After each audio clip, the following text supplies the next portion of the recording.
bom, pessoal? Então, boa noite a todas e todos. Eu me chamo Fábio Silva, sou advogado, sou aluno do Michel Garman lá no IB, Instituto Brasil-Israel, e sou parceiro também do Elias Salgado em diversas atividades que a gente realiza juntos. Essa atividade é a abertura do primeiro ciclo internacional dos judaicos na Amazônia, Deus da Amazônia, o SEJA e as novas abordagens temáticas com o professor e especialista Elias Salgado, do SEJA, e os judeus na Amazônia, que é a segunda parte, entre o sionismo e a memória do Shoah, com o PhD, o professor Michel German, do NIERJ, o FRJ, IB e SEJA. Eu vou fazer uma apresentação breve do currículo dos professores. O Michel German, ele possui mestrado em Antropologia e Sociologia pela Universidade Hebraica de Jerusalém e doutorado em História Social pela UFRJ. Atualmente, ele é pesquisador e professor no programa de pós-graduação em História Social da UFRJ, é coordenador do NIERJ, o Núcleo Interdisciplinar de Estudos Judaicos. Ele também é diretor acadêmico do IB, o Instituto Brasil-Israel, e membro do Conselho de Pesquisadores do SEJA, o Centro de Estudos Judaicos da Amazônia. E o professor Elias Salgado, ele possui pós-graduação em História do Povo Judeu pela Universidade Hebraica de Jerusalém. Ele é professor pesquisador, especialista em História dos Judeus na Amazônia, é escritor e editor. É cofundador e diretor da Amazônia Judaica, do seu portal, Arquivo Histórico e Editora, e é coordenador do SEJA, o Centro de Estudos Judaicos da Amazônia. Ele é pesquisador associado do NIERJ, o Núcleo Interdisciplinar de Estudos Judaicos da UFRJ, e do NESA, que é o Núcleo de Estudos Sefarditas da Amazônia da UFPA de Bragança. Eu vou passar para vocês um breve vídeo agora, só liberar uma pessoa para poder entrar na sala, a respeito da abertura da nossa atividade.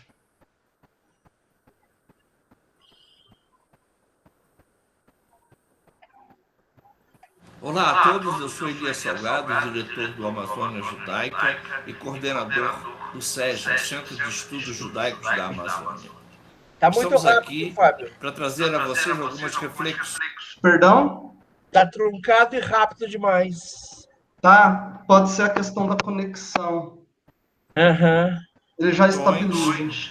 Sobre os próximos estudos que o Conselho de Pesquisa do Centro de Estudos Judaicos da Amazônia pretende desenvolver, né? E por que estas pesquisas e essas temáticas.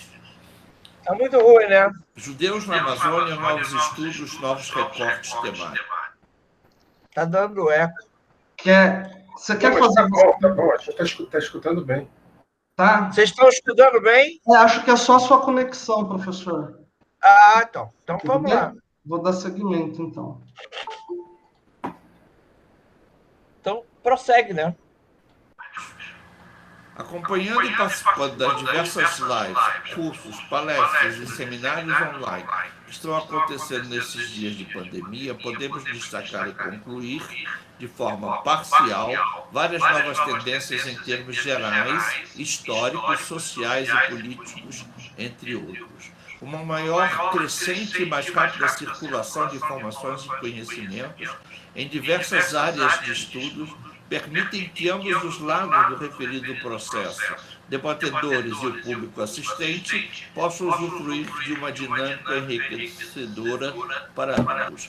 No que diz respeito ao nosso tema, os judeus na Amazônia, em particular, várias novidades e tendências podem ser elencadas como proposta de contribuição ao que chamamos de plano de atualização e ampliação dos estudos, pesquisas e publicações sobre a presença judaica na Amazônia e seus desdobramentos. Sendo assim, tomamos a iniciativa de criar o projeto Judeus na Amazônia, novos estudos, novos recortes temáticos, uma iniciativa do SEJA, Centro de Estudos Judaicos da Amazônia, cuja proposta maior é não só contribuir com mais conhecimento, como propor apoiar novas iniciativas. Sobre o projeto Judeus na Amazônia, novos estudos, novos recortes temáticos. Em termos históricos, as pesquisas, estudos e a consequente publicação de livros, teses, dissertações, trabalhos de conclusão, artigos em revistas acadêmicas e em publicações de alcance geral, assim como relatos de participação em congressos e seminários nacionais e internacionais tiveram início nos anos 70. No 7º Simpósio Nacional de Estudos Judaicos do Centro de Estudos Judaicos da USP, em outubro de 2018, apresentamos trabalho inédito em seu gênero, o debate recorrente sobre o papel da história e da memória no fazer historiográfico, o caso dos judeus na industrialização do Amazonas. No referido artigo é apresentado, entre outros recortes temáticos, o inventário bibliográfico da produção de estudos referentes aos judeus da Amazônia brasileira, inédito em seu gênero e que deverá ser publicado em forma de livro pelo selo Amazonas Judaica, sob o título provisório Judaica Amazonenses, Inventário Bibliográfico da Produção de Estudos referente aos judeus na Amazônia. O referido inventário tem início nos anos 70 com o artigo do estudioso e professor da Universidade Federal do Pará, Eidorf Moreira, intitulado Presença Hebraica no Pará, e passa por livros, teses, artigos e resenhas de autores listados cronologicamente como Egon e Frida Wolf, Abraham Ramiro Bentes, Nachman Faubel, Maria Lieberman, Eva Blay, Samuel Ben-Shimol, Henrique Veltman, Regina Igel, Amélia Bemergui, Jeffrey Lesser, Elias e Davi Salgado, Wagner Bent Lins, Reginaldo Heller, Dina Paula Santos Nogueira, Lucas Fernandes, Cássia Schemben, Claudemilson Nonato Santos de Oliveira, os pesquisadores do projeto Eco-Sefarditas Judeus na Amazônia da Universidade Federal do Pará, entre outros, e aqui nos desculpamos pelas omissões involuntárias, mas cujos trabalhos e publicações estão registrados à disposição para leitura no portal e no arquivo Amazônia Judaica, atualizados quase que diariamente. E assim chegamos aos dias atuais, quando registramos um crescimento geométrico de um tema até aqui considerado secundário na história do Brasil. Neste quesito, em nossa opinião, grande parte das razões para tanto já nem tanto se deve à outrora absoluta ausência de estudos e pesquisas, mas sim porque se trata do estudo de uma etnia estabelecida numa região do país cuja história é quase totalmente marginalizada e pouco conhecida dos brasileiros.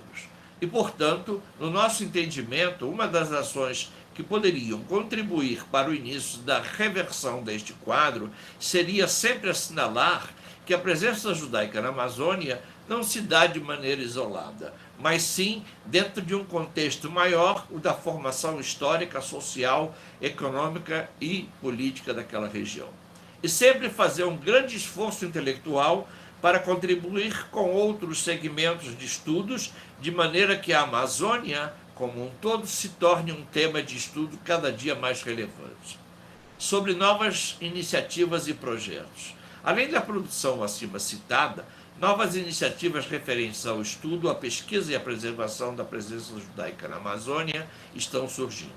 E cabe destacar algo que consideramos também como uma nova e muito importante tendência. Não são mais trabalhos e livros publicados apenas por estudiosos judeus, no que alguns chamam de pesquisa autorreferencial.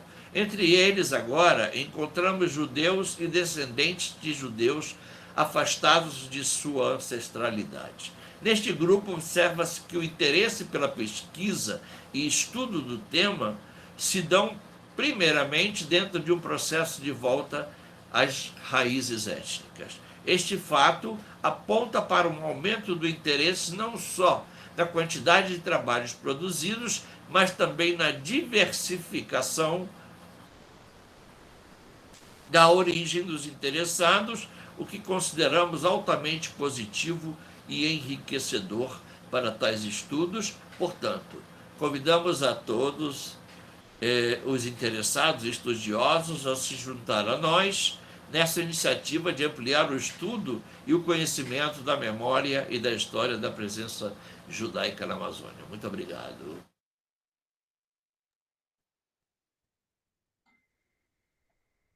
Retornando, pessoal, boa noite novamente a todos e todas, para quem chegou agora. Agradecer aos 12 participantes e passar a palavra para o professor Elias, que vai fazer uma entrevista agora com o professor Michel Garman. E, Elias, eu vou pedir para você ligar seu microfone.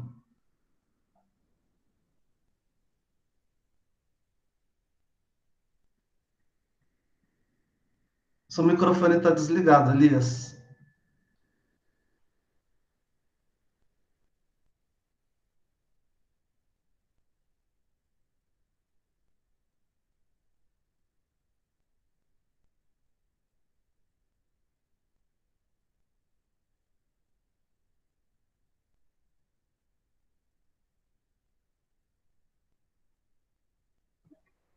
Tá, já descobri. Eu sou um dinossauro para essas coisas, se não é o Fábio a me salvar, ai de mim. Gente, obrigado a todos, bem-vindos. Michel, quero agradecer a tua presença e também a ter aceito o convite para falar aqui para a gente, não só falar, como abrir, né, esse ciclo, primeiro ciclo internacional de estudos do SEJA. Eu conheço o Michel, ele não pode mentir, há 20 anos. Está ficando velho, viu, velho? Conheci o Michel aqui no Rio de Janeiro, quando ele ainda fazia a graduação e eu coordenava algo que já não existe mais na comunidade judaica do Rio de Janeiro, que era uma central pedagógica.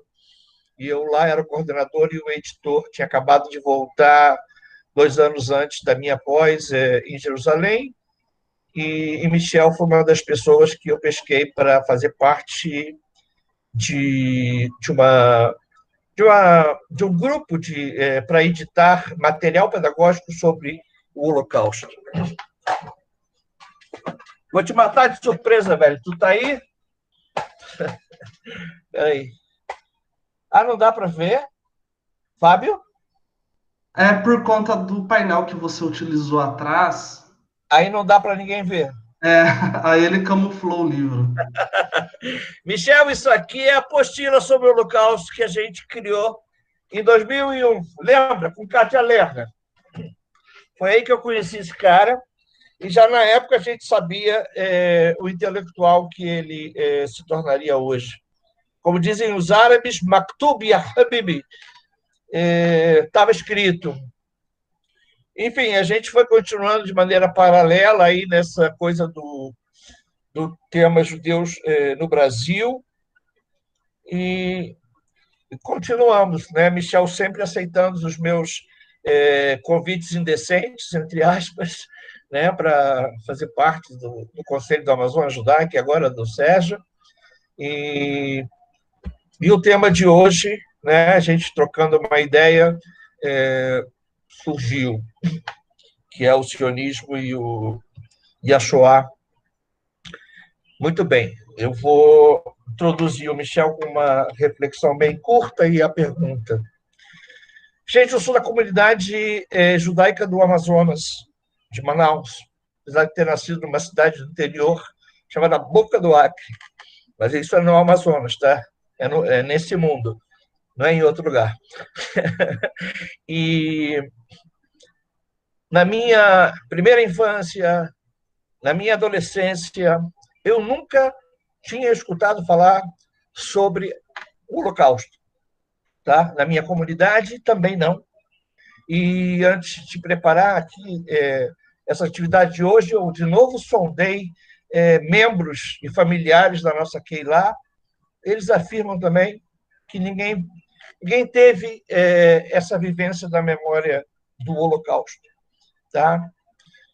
Eu, há 2 semanas, preparando também, fui pesquisar alguns jornais de época, né, do pós-guerra, somente o jornal Folha Israelita de Manaus, que foi editado de 49 a 59, por Davi José Israel, né? E esse jornal, que durou uma década, o foco dele era falar de sionismo e do júbilo, né, que era a criação do recente Estado, do Estado de Israel, e assim, ao longo de toda essa década, ele vai trazer para a gente um quadro dos 10 primeiros anos de criação de Israel. Mas nenhuma referência à relação, à correlação entre a criação do Estado de Israel e o Holocausto, por incrível que pareça, né? Então, a pergunta para o Michel, como especialista em Holocausto e judeus no Brasil, é: o que, na opinião dele, a história tem para nos dizer sobre esse fato, né? Sobre por que isso se deu, né? Lógico que, atualmente, só fazendo parênteses, a partir da década de 70 para cá, o Holocausto entrou, né, na vida, na programação, com eventos, né, de memória, mas antes da questão do Estado de Israel, né, e depois dela, até quase os anos 70, aconteceu o que eu acabei de dizer. Michel, a bola é toda tua. Todos os gols.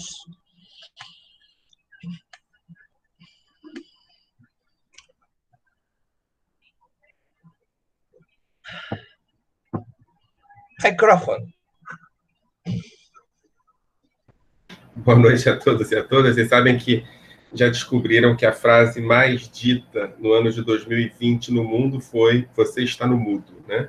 Então, isso vai acontecer várias vezes também em 2021.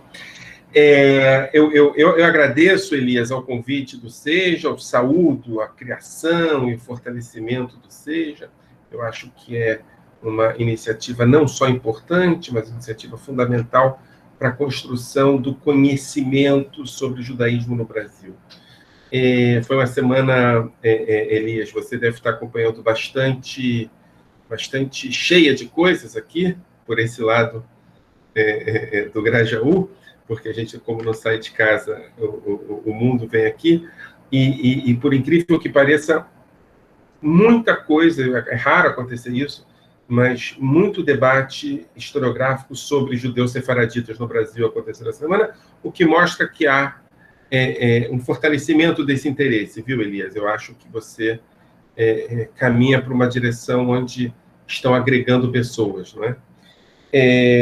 Então, acho que é um bom momento também para continuar. Só como referência, eu tive um encontro ontem muito feliz com o biógrafo Lira Neto, que eu tenho que dizer que me fez um pouco alterar a minha percepção sobre os estudos judaicos do século XVII e XVIII no Brasil. Se vocês tiverem interesse, a gente conversa sobre isso depois também. Elias, eu não sou exatamente um especialista em Holocausto, tá? Eu sou um historiador que lida com temas judaicos num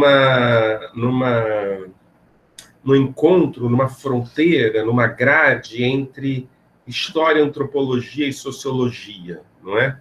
E eu tenho que dizer, quer dizer, a partir dessa perspectiva, e não da perspectiva de um historiador do Holocausto, que me interessa muito entender o fortalecimento, o enfraquecimento, o aprofundizado, a inexistência de temas específicos em lugares específicos, não é isso?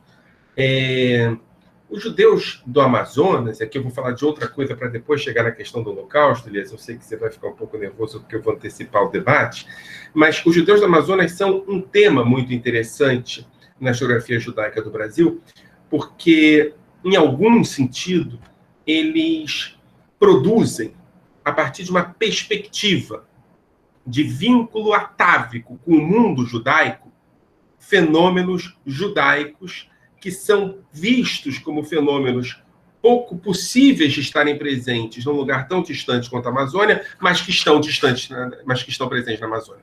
Ou seja, em algum sentido, se você quiser entender a história do sionismo no Brasil, você pode decidir não passar pela Amazônia. Você pode decidir não passar pelos judeus marroquinos. Mas você vai construir uma historiografia que, a princípio e a priori, prescinde do início do sionismo no Brasil. Né? Em última instância, o judaísmo brasileiro produziu-se na Amazônia, produziu-se com judeus marroquinos na Amazônia e desenvolveu, de maneira muito interessante, a primeira referência do movimento sionista ainda em finais do século XIX. Não foi no Rio de Janeiro, não foi em São Paulo, foi em Cametá. Né? Foi em Belém. Né? E aí a pergunta que os historiadores que vieram antes de mim fizeram afinal de contas, como é que se explica o sionismo ser desenvolvido num lugar tão distante das grandes metrópoles brasileiras, num momento tão anterior ao que aconteceu no Rio e em São Paulo? E aqui eu quero voltar à referência que eu utilizei, eu me referi ao final do século XIX. Então, assim, só para vocês entenderem do que eu estou falando, eu estou falando da criação do movimento sionista por Theodor Herzl, ou pelo menos a gente pode falar sobre isso depois, né? Eu espero que haja perguntas, né? Eu espero que a gente tenha um diálogo.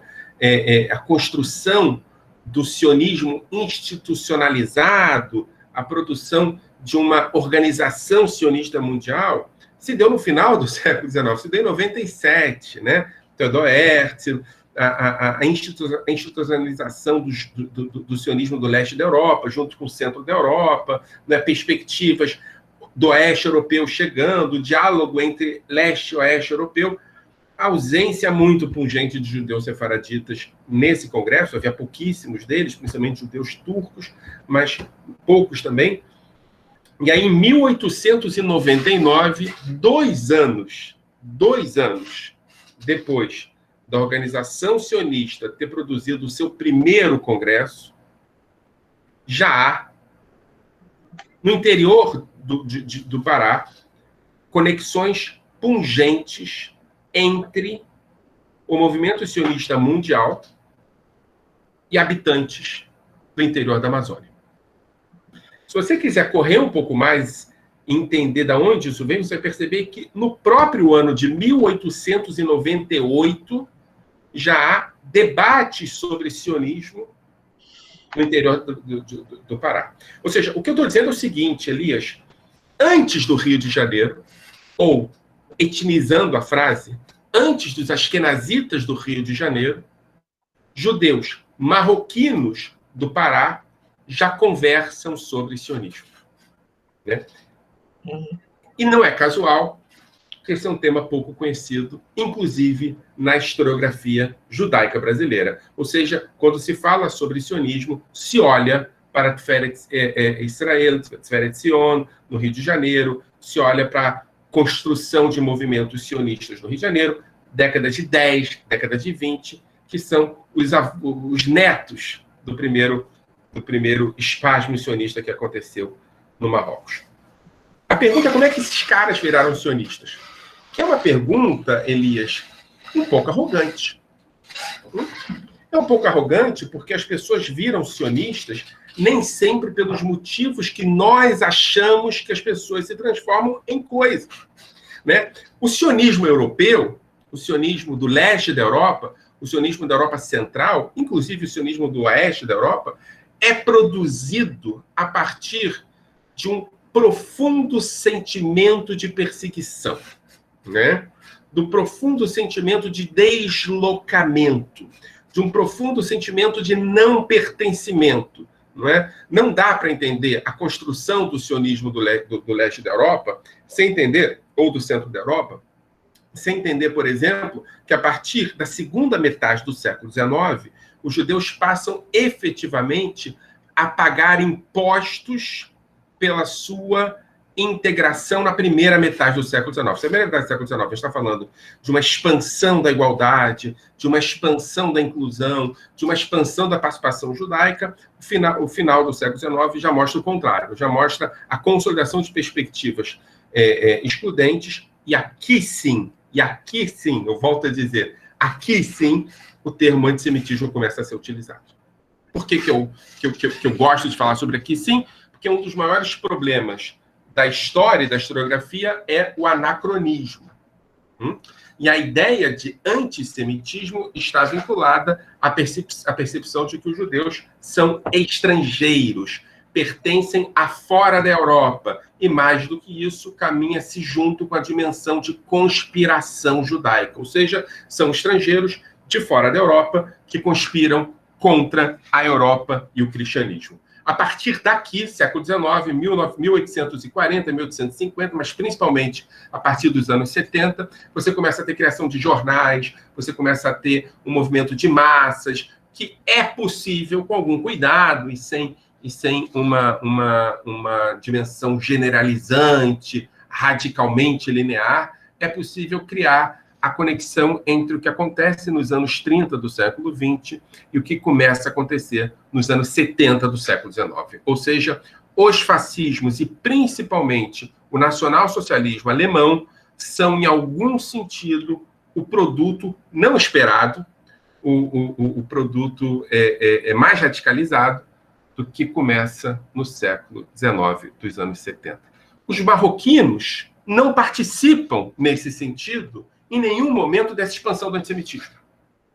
Os marroquinos não participam, pelo menos os marroquinos da Amazônia, estou me referindo a eles, não participam dessa perspectiva tipicamente europeia, que coloca os judeus na berlinda como vítimas de um processo, como Bauman vai dizer, Zygmunt Bauman, o sociólogo, de falha na construção da modernidade. Ou seja, o antissemitismo é fundamental não para entender a vitimização do judeu, mas para entender os limites que a modernidade tem, que a modernidade guarda no seu seio. Então, se você quiser entender o que deu errado na modernidade, entenda o processo de construção de antissemitismo. Nesse sentido, a gente está falando de uma comunidade no interior da Amazônia que não tem essa experiência histórica. Essa da Europa não tem. Eles chegam a partir dos anos 20, alguns até dos anos 10, mas principalmente nos anos 30, 40 e 50 do século XIX, na Amazônia. E alguns deles, a partir dos anos 70, 80, 90 do século XIX, já trazem consigo dimensões mais ou menos consolidadas de sionismo. Alguns deles, nos anos 70, uma percepção ainda romântica, romantizada, vinculada a perspectivas micro do sionismo, com diálogos muito interessantes com alguma coisa que acontece lá na Europa Oriental, o pessoal do Hovevei Zion, grupos ligados a um sionismo ainda pouco consolidado, mas efetivamente a partir dos anos 90 está falando sobre sionismo à vera, sobre sionismo dialogando com Herzl. E aí, o que os historiadores, perdoe-me pela palavra, mas historiadores com formação askenazita vão dizer, temos que encontrar o antissemitismo para poder encontrar o sionismo. Ou seja, numa perspectiva quase de construção matemática, de equação, onde 1 mais 1 vai dar 2, sempre, se preocupa em entender por que esses caras viraram nacionalistas judeus. A única motivação de gente colonizada pelo antissemitismo europeu deveria ser o antissemitismo. E aí se constrói a ideia de que o antissemitismo na Amazônia é produzido por um pogrom no início do século XX, né? Eu estou me referindo a 1901, 1904, 1903, né? Que é um certo processo de disputa de mercado nos rios amazonenses, não é? Onde os judeus recém-chegados tentam ocupar espaços dos ribeirinhos anteriores. O famoso mata-judeu. Isso. Né? E aí eu tenho que dizer, Elias, que você vai encontrar referências ao fato das vítimas ou dos seus competidores serem judeus. Não há dúvida disso. Na minha avaliação, essas referências não constituem aquilo que a gente conhece como fenômeno do antissemitismo moderno. Aquilo é outra coisa.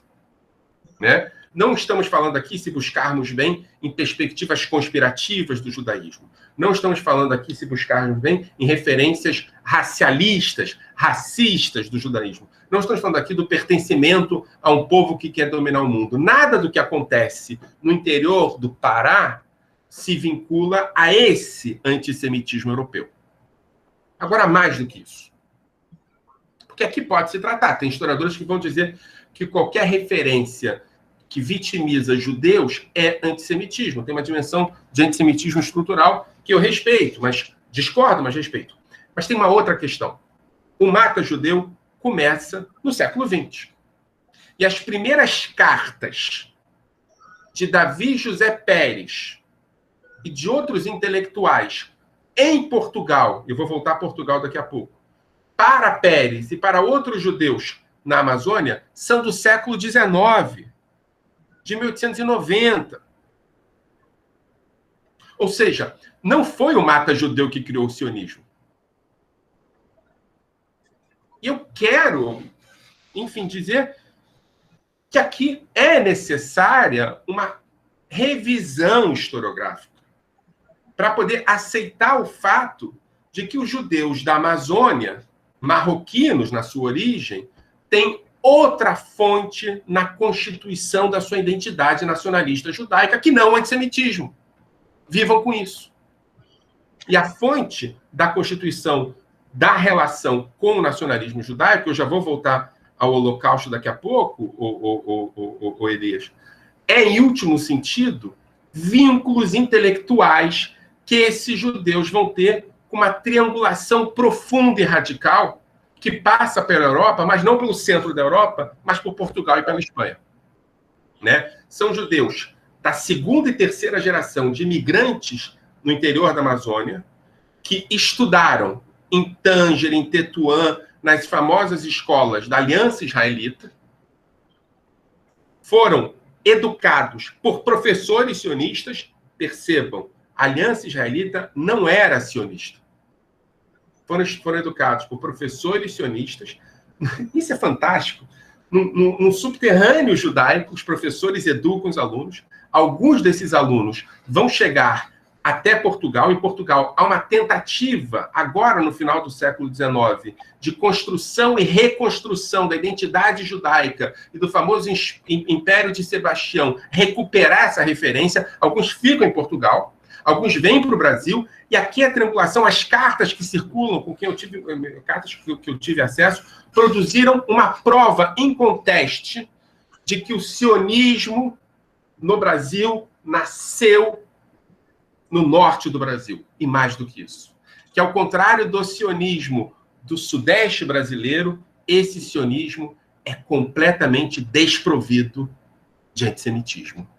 Ele é provido de vínculo, uma perspectiva fundamental de vínculo com a Palestina, com Eretz Israel e com referências históricas construídas e derivadas dos estudos na Aliança Israelita. Agora, respondendo a sua pergunta rapidamente, Elias, por que o Holocausto não? E me perdoem um pouco ser polêmico, alguns aqui sabem que às vezes eu falo coisas polêmicas e tal. Eu vou falar uma coisa que é polêmica propositadamente. Tá? Entendam com carinho. Nada menos judaico do que o Holocausto. O Holocausto matou judeus. O Holocausto produziu vítimas judaicas. O Holocausto, em algum sentido, colonizou a percepção do mundo dos judeus em relação à modernidade. O estudo do Holocausto, a centralização do Holocausto no estudo judaico, é produto efetivo de uma comunidade que tem, há dezenas de anos, vínculo com o antissemitismo. E, nesse sentido, nessa construção de narrativa, o Holocausto é o efeito direto do antissemitismo do século XIX. Para os aqui entre vocês que têm avós e avós poloneses, por exemplo, vale a pena perguntar para eles, ou pais poloneses, alguns são de outra geração, onde o antissemitismo nazista começou. Eles vão dizer que foi nos anos 20 na Polônia. Porque, na percepção da vítima, o antissemitismo nazista é uma continuação linear, direta, do antissemitismo anterior. O nome disso é memória. E a memória constrói referências e constituição de mundo a partir de lembranças e esquecimentos. Agora, O nazismo, que produz o extermínio dos judeus, é um fenômeno típico do centro da Europa, que se expande pela Europa, dos anos 30. I'm sorry, mas os judeus marroquinos não são filhos do antissemitismo europeu. São filhos de uma tradição riquíssima, vinculada a dimensões ibéricas, em algum sentido, norte-africanas, em outro sentido, que produz a sua identidade judaica a partir de vínculos com a religião, com a cultura, com a língua. Vocês sabem do que eu estou falando, várias línguas, inclusive. Não é casual que Davi José Pérez foi o primeiro professor de espanhol. Olha que coisa interessante. No Colégio Pedro II, a língua é uma referência fundamental, onde o antissemitismo, ou em algum sentido, o antijudaísmo, existe, mas está longe de ser uma referência dominante. Nesse sentido, exigir dos judeus marroquinos uma centralidade para o Holocausto é uma exigência contra-histórica. É uma exigência de aceitar a colonização de uma perspectiva de vítimas do antissemitismo por outros que não são vítimas desse fenômeno. Não sei se eu me fiz claro. Mais que isso. Tem uma pergunta aqui para vocês, feita pelo Daniel Belic. Ele perguntou: vocês possuem informação sobre os judeus na cabanagem ou alguma opinião sobre as aproximações e distanciamentos entre cabanagem e o sionismo no Pará? Essa pergunta está no chat. Antes de vocês responderem, eu queria só fazer um rápido merchan aqui. Compartilhei com vocês a tela do podcast Eu Com Isso, do IB, Instituto Brasil-Israel. E nós temos 2 episódios falando sobre a imigração judaica do Brasil. E aí eu vou deixar o link disponível para que vocês possam assistir depois. Pode responder a pergunta, por gentileza, professor. Quem fez a pergunta? A pergunta do Daniel. Vocês possuem informação... Olha, Daniel, eu esbarrei com isso no arquivo do povo judeu de Jerusalém, tá? Sobre sionismo, não. Mas sobre presença de judeus, sobre comando de judeus de tropas, etc. e tal, sim. Uhum. Né? E eu tenho que dizer uma coisa, Daniel.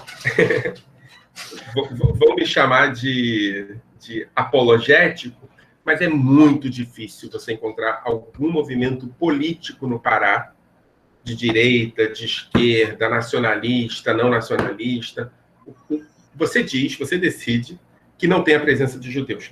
Porque, em algum sentido, os judeus do Pará foram elementos formadores de uma elite. Depois eu falo sobre a chegada do Rafa Lovitch, o rabino da ICA, no Pará, nos anos 20, que mostra bastante isso.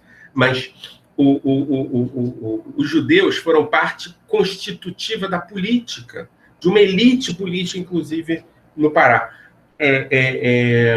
Membros de partidos, prefeitos, governadores, e muitos deles, Daniel, se você for parar para ver, 2 formações muito... E aqui eu estou dizendo assim, é a terceira geração, né? A geração que chega nos anos 70 do século XIX.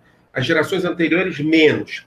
É uma geração que passa pela Aliança Israelita, às vezes vai para o Brasil, volta para o Pará, vai para o Brasil de novo, ou seja, a imigração não é mão única, às vezes é uma imigração mão tripla.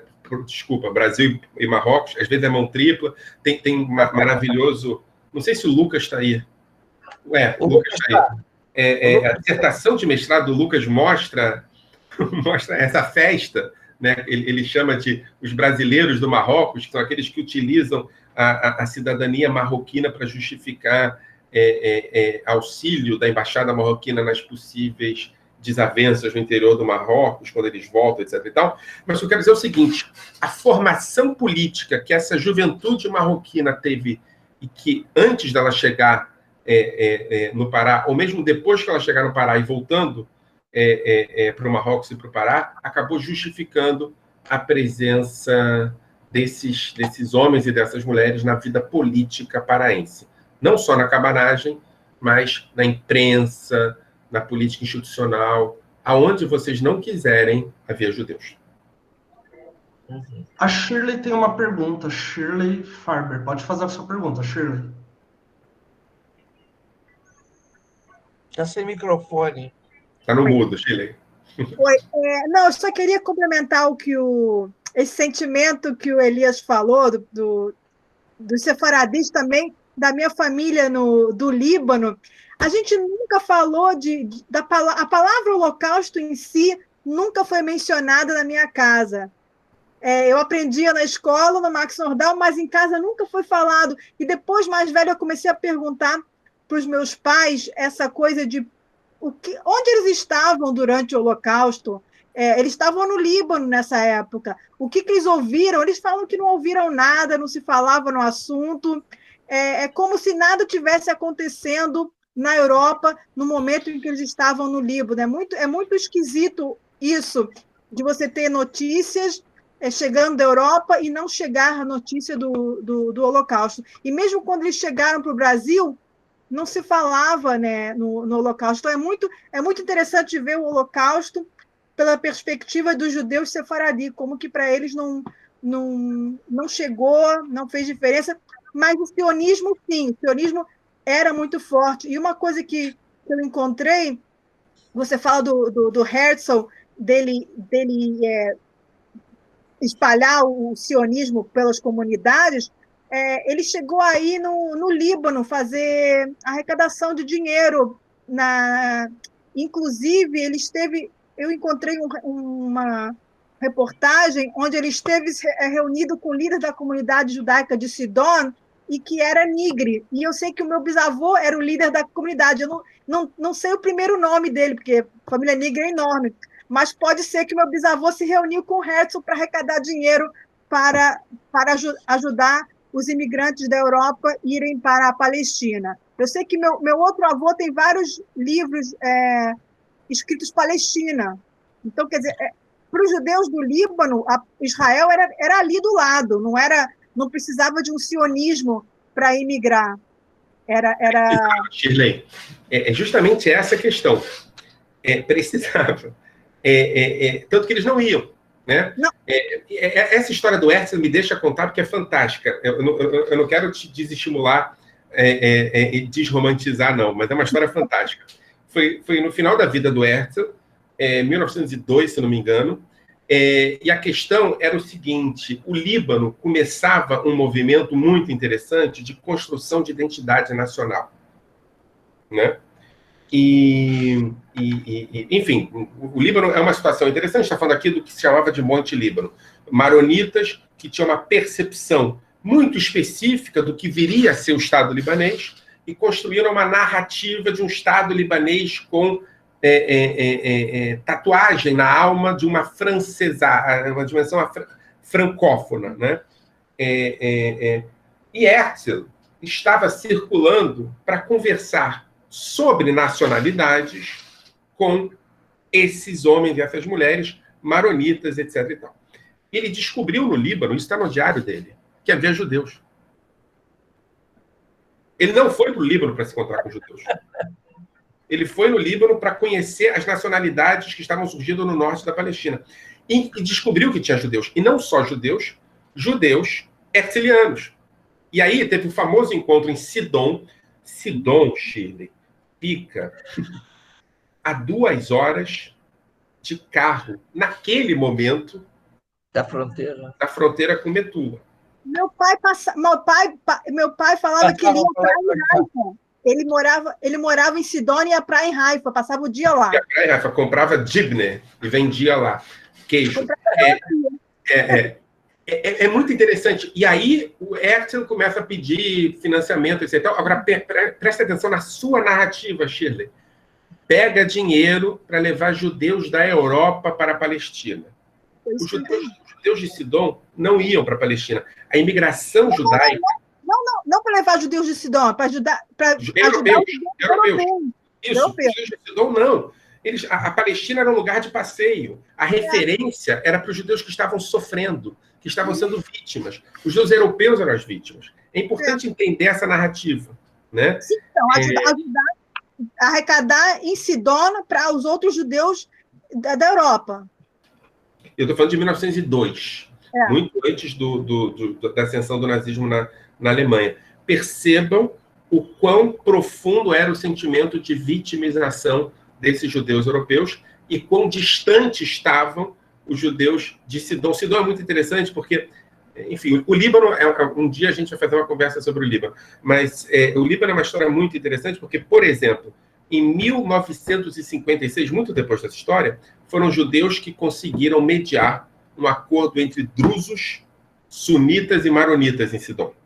Os judeus em Sidom eram importantes elementos da política local, principalmente em Sidom, né? Beirute é outra história, porque os judeus de Beirute, muitos vieram da Síria. Agora, os judeus de Sidom são judeus profundamente vinculados ao Líbano e ao projeto nacional do Estado libanês. Então, assim, em algum momento, a gente vai ter que estudar também o Líbano na sua percepção judaica, porque não há Estado libanês sem entender a importância dos judeus nesse Estado. E é interessante porque, apesar do Líbano ser um Estado multiétnico, né, um Estado sectorial de seitas, os judeus não fazem parte histórica das suas seitas, né? É interessante entender como é que houve uma desconstrução da centralidade do judaísmo libanês. Enfim, Líbano também é uma história que tem que ser contada. Maravilha. Gira, a gente está organizando uma viagem para o Líbano em breve. Fica de olho. Estamos organizando uma viagem para o Líbano para conhecer o judaísmo libanês. Pelo IBE? Não. Um dia eu conto. Mais alguma pergunta, Fábio, aí no chat? Eu não estou... Não, no chat aqui está tranquilo. Eu devolvo a palavra para você, professor. Bom, Michel, estava lembrando do... Lembra que a gente conversou do artigo do Tito, que eu acho que foi um dos primeiros, né? Onde ele traz essa questão do mata-judeu, começa em breve a comentar. E ele deixa uma pergunta que ele, à época, não sabe responder, né? Ele diz assim, como é que surge o sionismo brasileiro na Amazônia, num lugar onde não há antissemitismo, exceto o caso do mata-judeus, né?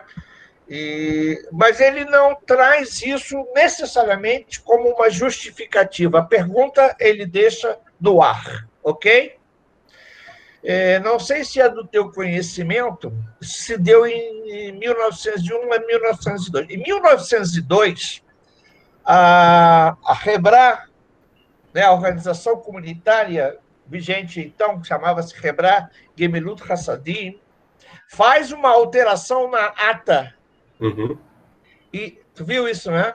Sim. E inclui ali um parágrafo dizendo que a Rebrá, a instituição, deveria cuidar da segurança de todos os membros, né, na capital e no interior como um todo. Eu, à época, respondi a esse artigo com outro artigo pequeno, eu mandei para você, de que isso, né, era uma reação mínima a um temor qualquer, que eu sigo na tua linha, que não pode ser necessariamente definido como antissemitismo, mas sim uma defesa, talvez. O que você acha disso? É muito interessante, né? Eu fico pensando, o trabalho do historiador não é um trabalho de leitor de arquivo. Né? O leitor de arquivo não é o historiador. O leitor de arquivo acaba produzindo uma ilusão, que é a ilusão de que está recuperando a verdade absoluta a partir da transferência do que está escrito nos arquivos para os seus textos. Né? Uhum. Então, nesse sentido, a pergunta que tem que se fazer, né, e o Tito não é só um amigo, talvez seja o que há de melhor em termos de historiografia judaica no mundo, né? A gente está falando de Holocausto, o Tito é um especialista no Holocausto. Uhum. Né? Mas eu fico pensando, eu já conversei com o Tito sobre isso, o que leva o Tito, que é um excelente pesquisador, um homem que aciona bem os arquivos, que pergunta os arquivos, o que leva o Tito a olhar para a situação efetiva de que há sionismo entre os judeus marroquinos, há sionismo, olhar para aquilo e falar assim, não consigo entender. Isso é muito interessante, Elias. Isso é muito... E é um pouco para a gente entender o nosso lugar de pesquisador, né? A pergunta de é possível construir-se uma nova percepção de nacionalismo judaico que não passe pela Europa, que não passe pelo centro europeu e que não passe pelo antissemitismo, é fundamental para entender isso. Agora, vejam bem, para entender o sionismo, para entender o Estado de Israel hoje, estamos colonizados pelo antissemitismo. O antissemitismo fundamenta as nossas percepções de Estado, fundamenta as nossas visões de desenvolvimento, né? Vamos pegar, por exemplo, o que aconteceu, sei lá, no México, nos anos 20, 30, 40. Os judeus, sefaraditas, sírios, libaneses, foram vítimas de violência urbana. Isso é antissemitismo? Os judeus do interior do Pará, nos anos 2, 3, foram vítimas de antissemitismo. Precisaram ser isso, foram vítimas de violência. Isso é antissemitismo? Se você busca antissemitismo, a princípio, como tese e não como hipótese, como tese, qualquer violência que aconteça depois vira antissemitismo. Uhum. Mas não é antissemitismo. E mais do que isso, não é um antissemitismo que produz sionismo. O que produz sionismo, eu volto a repetir, é uma formação teórica profundamente rica, profundamente desenvolvida, profundamente radical desses judeus. Digo mais. Herzl é uma ilusão, tá? Não sei se vocês conhecem essa coisa que o grande historiador Sidney Chalhoub diz. Todo mundo que é pai de alguma coisa na história é porque não deixou filhos. Né? Pai dos trabalhadores, pai dos pobres, pai do sionismo. Né? Em última instância, não há uma corrente herzliana hoje do sionismo.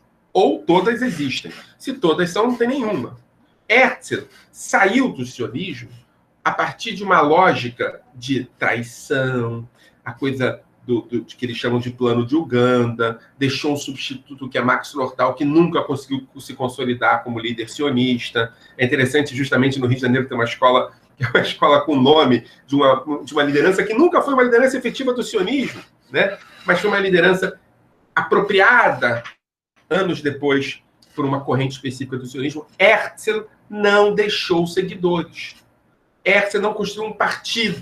Herzl não construiu uma linha política. Herzl ficou como pai do sionismo, porque o sionismo é um movimento tão diverso, tão cheio de correntes, que precisava de alguém que não ameaçasse a paz interna. Por que eu estou falando de Herzl? Os judeus marroquinos permanecem com Herzl. Aqui é uma espécie de um fuso horário entre os judeus marroquinos e os judeus askenazitas do Rio de Janeiro. Os judeus askenazitas do Rio de Janeiro estão seguindo o sionismo político, o sionismo revisionista nos anos 30, o sionismo socialista nos anos 20, apoio de Sion, etc. e tal, enquanto os judeus marroquinos estão falando de Herzl. Eles permaneceram nessa referência liberal, humanista, quase que europeia do oeste da Europa e não do centro da Europa, que Herzl representava. A primeira entrevista de um jornal fundamental, que você conhece bem, Elias, que é o primeiro jornal em língua portuguesa, alguns dizem o segundo jornal em língua portuguesa de judeus no Brasil, que é A Coluna, que teve um pequeno jornal anterior. Esse jornal, a primeira entrevista que ele faz, é com ninguém mais, ninguém menos do que com Max Nordau. Max Nordau, que tinha acabado de passar por uma tentativa de atentado contra dos sionistas contra ele, que estava exilado na Espanha, não casualmente ele é acionado, e que não representava no movimento sionista nada naquele momento. Estou me referindo a 1917. Nada. Por que Davi José Pérez vai procurar justamente, que é o cara do jornal A Coluna, o Max Nordau? Porque na percepção dos judeus marroquinos, da Aliança Israelita, esse homem, Max Nordau, era o sionismo. Mesmo que o sionismo já não estivesse mais com ele, na percepção deles, eles estavam com o sionismo. Ou seja, mais uma vez, é Europa Ocidental, plurilinguístico, mas não é antissemita. É outra história. O que vai construir a identidade judaica do judeu marroquino é uma relação profunda com a Europa Ocidental, e não com a Europa Central, vítima da ascensão de uma extrema-direita excludente e que transforma os judeus nas primeiras vítimas da crise europeia da modernidade. Michel, mais um elemento, acho que eu te escrevi. Você conhece a questão da vitimização, né?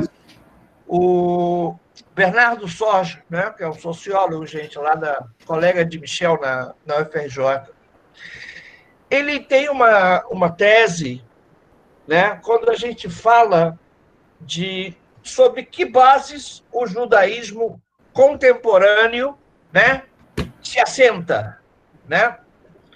Antigamente, a noção que a gente tem é real, é histórico, pode-se falar de uma multiplicidade, né, de questões, né, de pensares e de ações, né, que enriquecem o judaísmo, né? E mais contemporaneamente isso, né, parece que desaparece, e ele vai dizer, Bernardo Sorge, que a coisa vai ficar praticamente um tripé, né, constituído pela religião, pela vitimização do Holocausto, né, e um terceiro elemento que me foge à memória. Vai por aí, Michel, ou vai pelo contrário? Deve ser o nacionalismo o terceiro elemento. Eu acho que essa pergunta do por que não tem o Holocausto entre os judeus marroquinos é uma pergunta muito reveladora. Tão reveladora quanto porque tem sionismo entre os judeus marroquinos, né? Por que teria o Holocausto? Né? Porque, assim, eu fico pensando, sem querer mudar muito o tom da conversa, mas eu fico pensando aqui, o Elias, o Holocausto é um fenômeno histórico produzido pela ascensão do nazismo. Em última instância, a própria ideia de que os estudos do Holocausto podem ser deslocados dos estudos da ascensão do nazismo já é uma decisão ideológica. É como se fosse possível estudar o Holocausto sem lidar muito com a ascensão do nazismo. Né? É como se o Holocausto fosse o centro do debate e não a ascensão do nazismo. É como se Auschwitz tivesse sido construído, sei lá, quase como fenômeno natural. Né? É como se a ascensão da extrema-direita, é como se a ascensão de uma perspectiva excludente, é como se a ascensão de um regime totalitário, eles fossem produzidos pelo Holocausto e não o inverso. Não sei se eu me faço entender. É uma percepção ao contrário da construção da identidade judaica a partir do Holocausto. E aí, eu fico pensando, Elias, dialogando com um historiador da memória judaica, chamado Yerushalmi, se a gente não tem aqui uma questão que é mais profunda, uma questão de fundo, que é a ideia de que, na verdade, essa dimensão do Holocausto como centro da vida judaica na Europa não fosse uma apropriação, uma reapropriação de uma dimensão religiosa. Como se o Holocausto ocupasse o espaço das práticas religiosas, né? Purim tem a tentativa de assassinato. Pessah, escravidão. Hanukkah, a luta contra... E o Holocausto entraria nessa gramática religiosa. Eu acho que sim. Não sou eu que acho, né? Yossi Goldstein fala disso, o próprio Tito fala disso. Eu acho que é uma reapropriação, uma redefinição da perspectiva da história judaica a partir de uma gramática religiosa. E temendo ser polêmico demais para pessoas que estão me escutando na quinta-feira à noite, e eu já pedindo desculpas de antemão, que eu não quero ofender ninguém, mas talvez a pergunta sobre a ausência de holocausto entre os judeus sefaraditas e principalmente os marroquinos é uma pergunta que está mais de fundo. Tá? E aqui, Shirley, eu tenho que dizer o seguinte: o Holocausto também era muito pouco estudado pelos judeus asquenazitas até os anos 70. Tá? Os judeus ashkenazitas estudam o Holocausto a partir de uma dimensão de construção e continuidade do antissemitismo desde sempre até sempre. Então, o Holocausto não é fenomenologicamente nada mais do que a continuação do antissemitismo. Maior, mais profundo e com mais vítimas. Mas continua sendo antissemitismo. É um antissemitismo que produziu mais vítimas. Tá? A partir dos anos 70, por uma série de motivos, mas principalmente por uma consolidação de um outro sionismo que não é antidiaspórico mais, que lida com a questão das vítimas e não cala as vítimas, etc. e tal, você começa a estudar o Holocausto. E é nesse momento que a pergunta se faz: por que os judeus do Marrocos não estudam? É a partir dos anos 70, também é uma pergunta com uma historicidade. E eu acho que tem uma dimensão mais profunda nessa pergunta, Elias. E é por isso que eu pedi desculpas. Em algum sentido, se o Holocausto guarda uma dimensão de gramática religiosa dentro dele, não falar sobre judaísmo, sobre o Holocausto, é não falar sobre judaísmo. Ou seja, a pergunta para o judeu marroquino que não fala sobre o Holocausto não é exatamente por que você não fala do Holocausto. A pergunta é basicamente: você é judeu mesmo?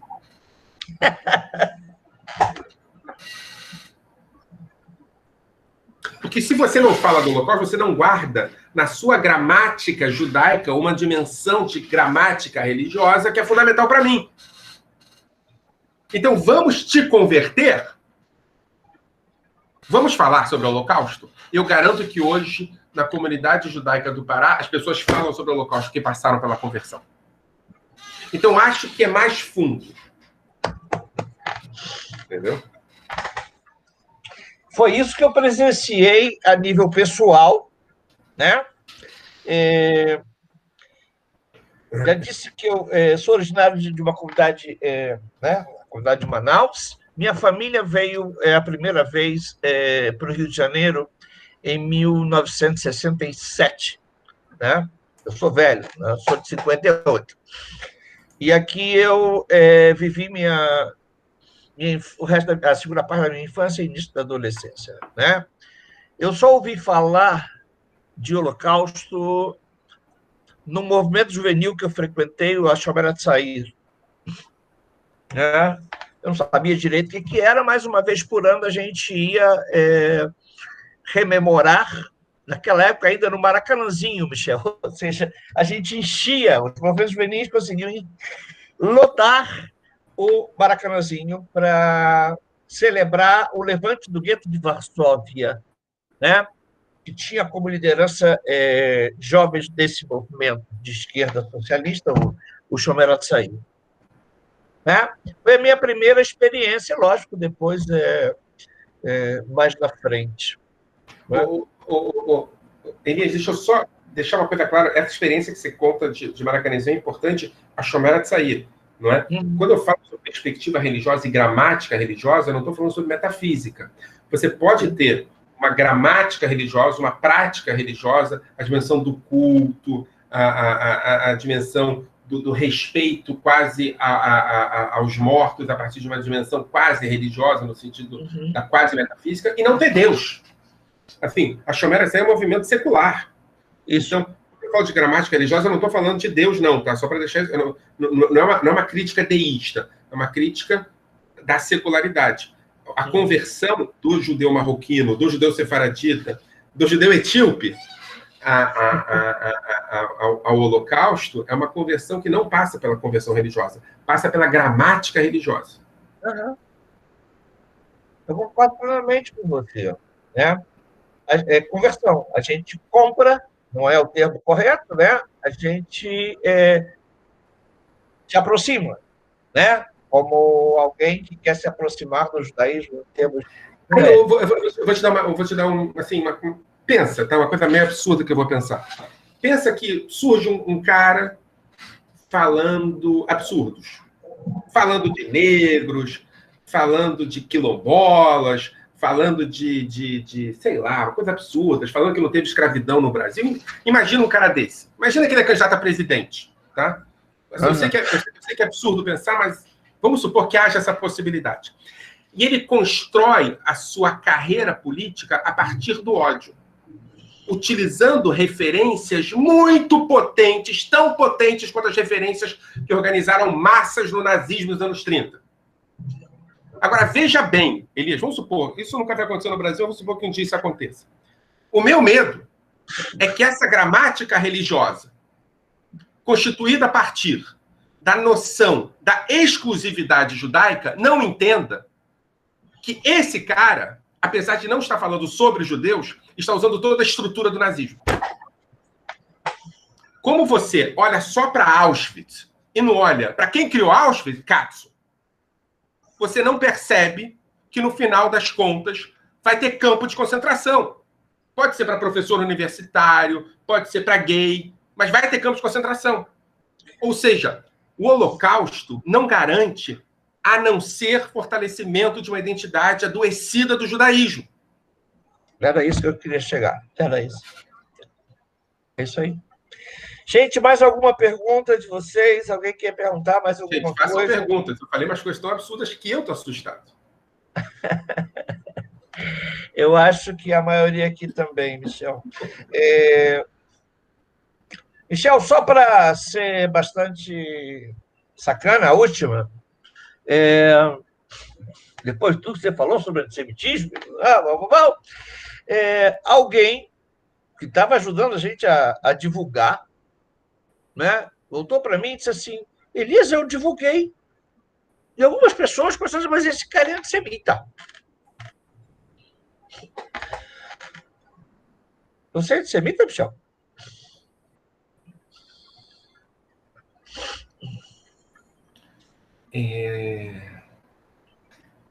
Parece engraçada essa história e tal. Mas não é. Eu acho que a gente tem que olhar com muita profundidade para o tamanho do buraco que os estudos, e quando eu me refiro a estudos, eu não me refiro a estudos acadêmicos, não. Vou explicar, Shirley.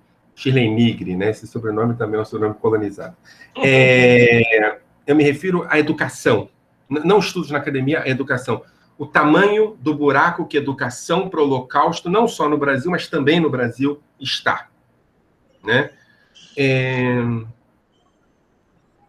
Shirley, quando eu falo em gramática religiosa, eu estou me referindo a práticas que vinculam a experiência histórica a uma experiência exclusiva, que não pode ser comparada, que não pode ser repetida. A diferença do fenômeno religioso ao fenômeno histórico é que o fenômeno histórico é feito de comparações, é feito de vínculos, é feito de explicações. E o fenômeno religioso, ele nunca pode ser um fenômeno de comparações, ele é um fenômeno exclusivamente vinculado a um grupo específico. O Holocausto, nesse sentido, é visto na gramática religiosa a partir de uma perspectiva exclusivamente exclusiva. Aconteceu comigo, só eu posso falar sobre isso. Né? Essa é a gramática religiosa. Ela não precisa de Deus. Né? Ela tem o sagrado. Né? E aí não é o povo judeu que é sagrado, é o Holocausto que é sagrado. Não importa. Né? Mas voltando à questão de Deus ser antissemita, a educação para o Holocausto produziu a ideia de que pessoas que estudaram sobre antissemitismo não têm a mínima ideia do que é antissemitismo. A mínima ideia. Não entendem, não constroem perspectiva crítica. A gente tem poucas coisas são mais presentes no judaísmo brasileiro do que o ensino do Holocausto. E ele produziu gente que acaba localizando em pessoas que divergem politicamente deles, antissemitas. E aí, Elias, o que acontece é que quando surge uma pessoa tão perigosa quanto Marshemov e Zichronot, muitos deles não sabem o que significa, eles vão achar que é o Salvador. Ou seja, é uma pena. Não sou antissemita. Se vocês quiserem, até mostra meu tefilino. Michel, eu acho que quem fez essa colocação fez por conta da relação entre esquerda, né, israelense, no caso, e Por outro lado, alguém que faz essa pergunta é de uma visão conservadora, Bibi no mínimo. Né? Mas aí, eu tenho dificuldade em entender gente de direita como pessoas que possam fazer essa conexão. A direita é um pensamento absolutamente legítimo, democrático, dentro de uma percepção de mundo que quer construir um mundo melhor, conservador, mas com as mudanças acontecerem bastante de maneira mais gradual do que eu acredito, mas eu estou falando de outra coisa. Certo. Não é direita. Perfeito. Fabinho, me ajuda aí. Keila Feldman escreveu alguma coisa que eu não consigo acompanhar? Subiu aqui, ela só fez um comentário, ela disse que está com o Mauro e a Ilana, que eles estão vibrando com as questões. E a Ilana está aí? Está. Ah, meu Deus, bota a cara aí. Ilana Feldman? Bota o rosto aí, Ilana. Não, de jeito nenhum. Cadê o microfone? Nem consigo. O microfone está aberto. Não. Então, Mamãe Ilana, bota aí. Fala, Ilana, tudo bem? O microfone está aberto. Oi, vocês estão me ouvindo? Sim. Mas queria ver também. Aberto. Olha, pegadinho, o microfone estava aberto no meio do caos familiar. Cadê as crianças? Olha, eu peguei o bonde andando porque eu estou com uma recém-nascida aqui, que acabou de completar um mês de vida. Opa! A Rosa. Mazel tov. Obrigada. Então, eu estou naquele momento de demência pós-gestacional. Conhecemos. Mas eu estou achando a discussão me interessa muito, particularmente por conta das minhas últimas pesquisas. E aí, só um comentário, Michel, que sobre essa questão do fenômeno histórico ser sempre comparável, enquanto o fenômeno religioso é pautado pela exclusividade, tem um livrinho muito bonito chamado Cascas, de um historiador das imagens chamado Georges Diderman, que faz uma visita a Auschwitz e produz um ensaio fotográfico da sua própria experiência pessoal no campo, que é uma análise cultural e histórica interessantíssima, né, da construção de uma política da memória, a partir de Auschwitz, né, como museu de Estado. Então, só uma sugestão, porque no final, inclusive, eu tive a oportunidade de fazer uma entrevista com o Didier Berman, na época do lançamento. Olha só. O livro é acompanhado por uma longa entrevista na época do lançamento no Brasil, que é diferente, claro, a edição francesa, uma edição de 2011, e o livro foi lançado aqui no Brasil pela editora 34 em 2017.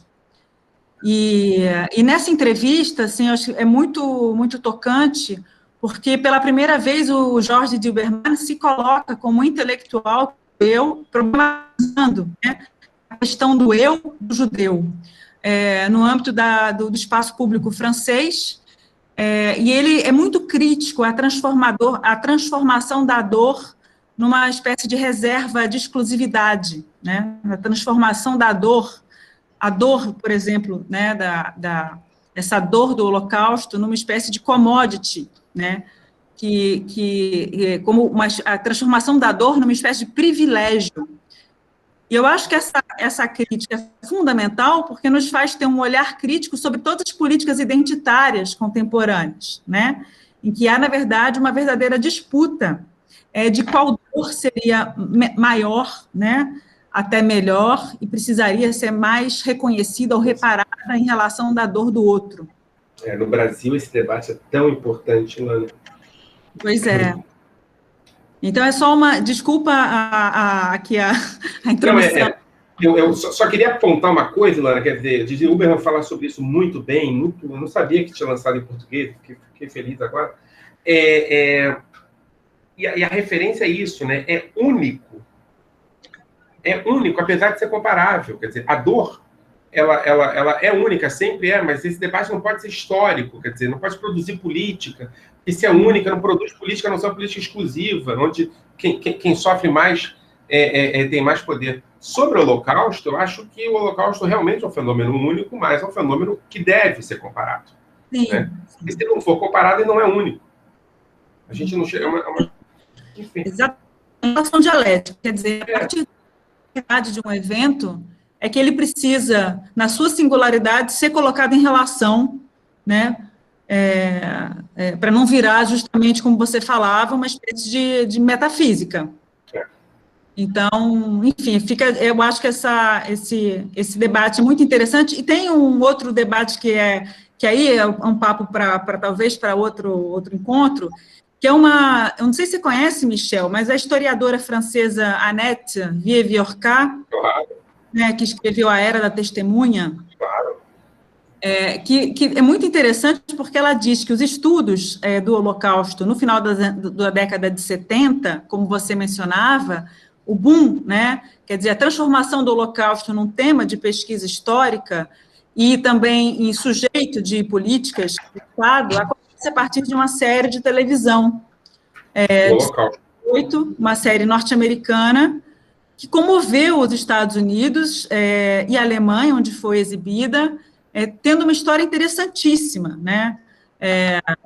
Na verdade, foi graças a essa série de televisão, que foi considerada, inclusive, por sobreviventes como Elie Wiesel, uma série barata, uma série novelesca, caricata, foi muito criticada, mas essa série melodramática foi uma série que, por exemplo, na Alemanha, produziu um efeito de acertos de conta geracional, né, entre os alemães, os filhos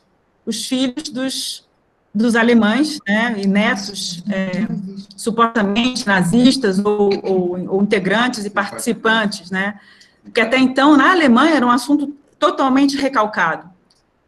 Então, é interessante pensar também como que objetos tão desprezíveis ou desprezados, objetos populares, né, pops, como uma série de televisão, pode ter um efeito também numa política da memória, né, desse âmbito. Então, é só uma outra sugestão também. Esse livro, infelizmente, nunca foi lançado no Brasil. Da Vieux-Viorca, né? Esse é a Era da Testemunha. É espetacular. É espetacular. Maravilha.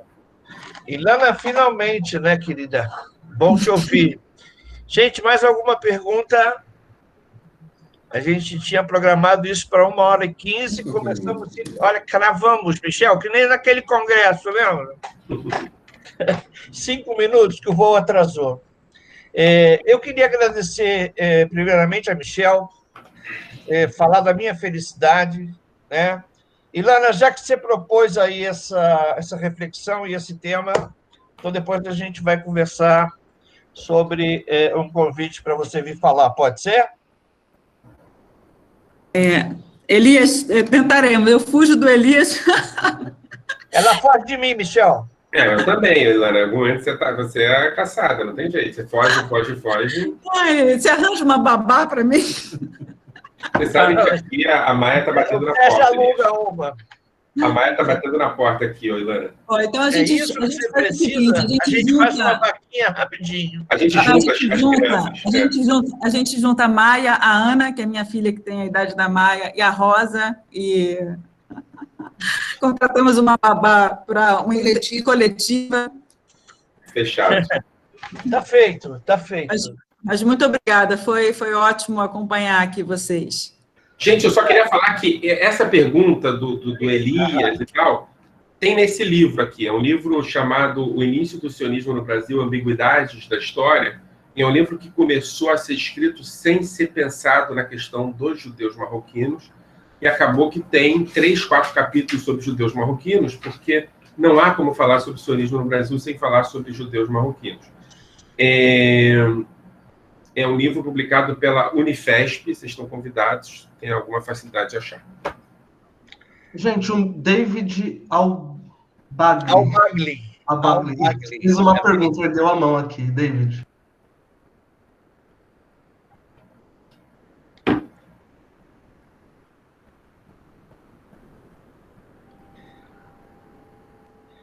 Tá com o microfone desligado, Sr. David. Davi, eu acho que ele não vai... cadê ele? Davi? Estão me ouvindo? Agora sim.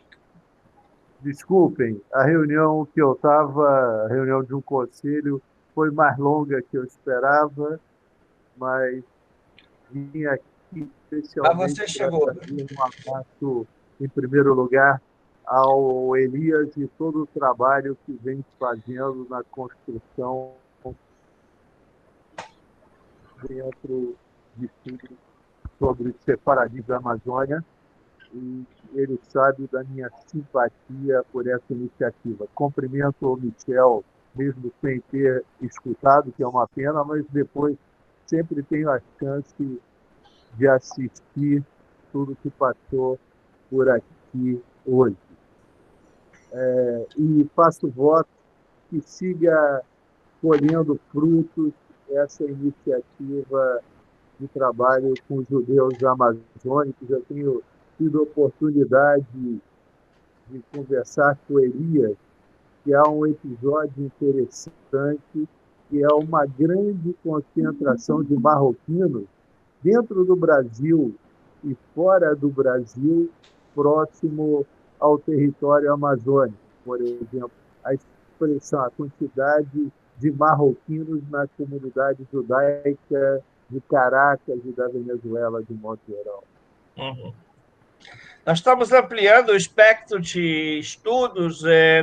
Também nesse sentido, eu te falei, Davi, a gente tem no conselho uma pessoa que me foi indicada por Michel, para variar, coisa boa ele traz, Aviado Moreno, da Universidade de Beersheba.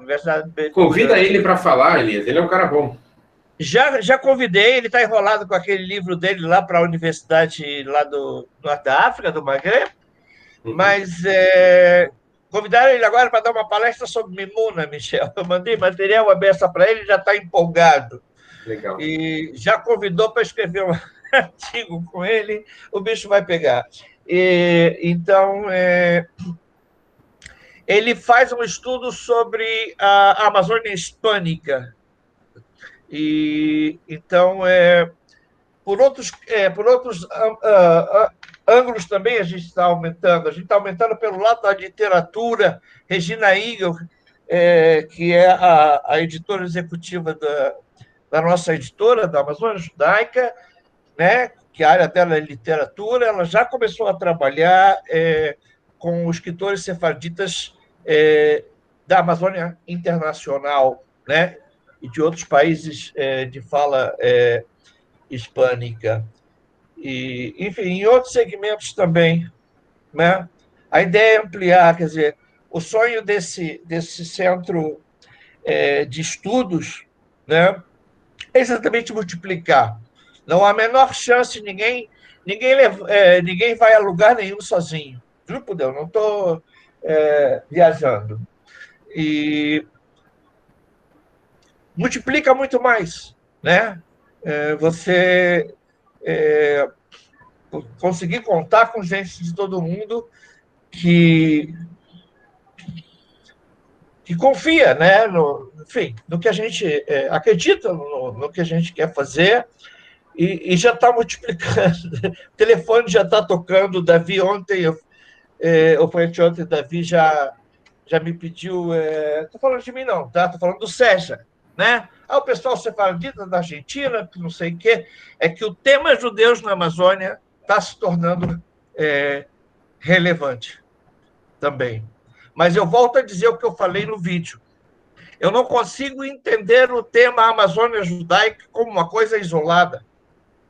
O tema dos judeus na Amazônia não pode ser pensado de maneira isolada. Ele é parte da formação nacional brasileira. Não pode ser visto por nós, judeus e não judeus, como uma coisa... Amazônia Judaica. Nosso projeto tem esse nome, Amazônia Judaica, para poder diferenciar. Não é que exista uma Amazônia Judaica, né? Foi meu irmão que criou isso há 20 anos, aliás. Nós estamos fazendo 20 anos no ano que vem, desde a criação. Que isso tudo começou com um jornal com esse nome, que meu irmão Davi começou a editar em 2002, e nós somos, na história da formação da presença judaica na Amazônia, nós somos o complexo de comunicação e cultura mais longo da história até aqui. Né? Michel falou ali, citou o jornal A Coluna, primeiro jornal, ou segundo em língua portuguesa, Infelizmente, por questões financeiras, a época durou 2 anos, né? O Cor Israel, também sionista do Major Eliezer Levi, durou um pouco mais, né? Esse que eu citei aqui do Davi José Israel, 1 década, né? Então, pode ser que o próximo vá viver 30 anos, apesar de que é outro tema também, que já foi começando a ser tocado, é a questão... Hoje a gente está falando de pouco de passado e cada vez mais do contemporâneo. Nossa ideia é que até aqui os estudos deram voltas em ciclos e já não estavam mais saindo da esfera da temática imigratória, dos primeiros anos, como chegaram, por que chegaram, causas e razões, e falta avançar. Então, a gente já está falando em um trabalho de... Aliás, estou falando já sobre a próxima atividade, daqui a 2 semanas, com o antropólogo Arié Wagner, né? O Arié, ele é formado pela USP em antropologia e é um dos poucos especialistas em estudos dos judeus da Amazônia. Ele tem um doutorado que faz uma comparação entre o judaísmo marroquino da Amazônia e o judaísmo, os marroquinos em Israel. E ele vai abrir, então, esse campo falando sobre... Vamos falar de um judaísmo na Amazônia de outra maneira, de uma maneira mais contemporânea, mais atualizada. Eu convido, então, todos vocês, no dia... Fábio está aí com aquele programa aí, esperto? Opa, estou aqui, mas eu não estou com o programa em mãos agora, professor, desculpa. Tá, vai ser anunciado, mas semana sim, semana não.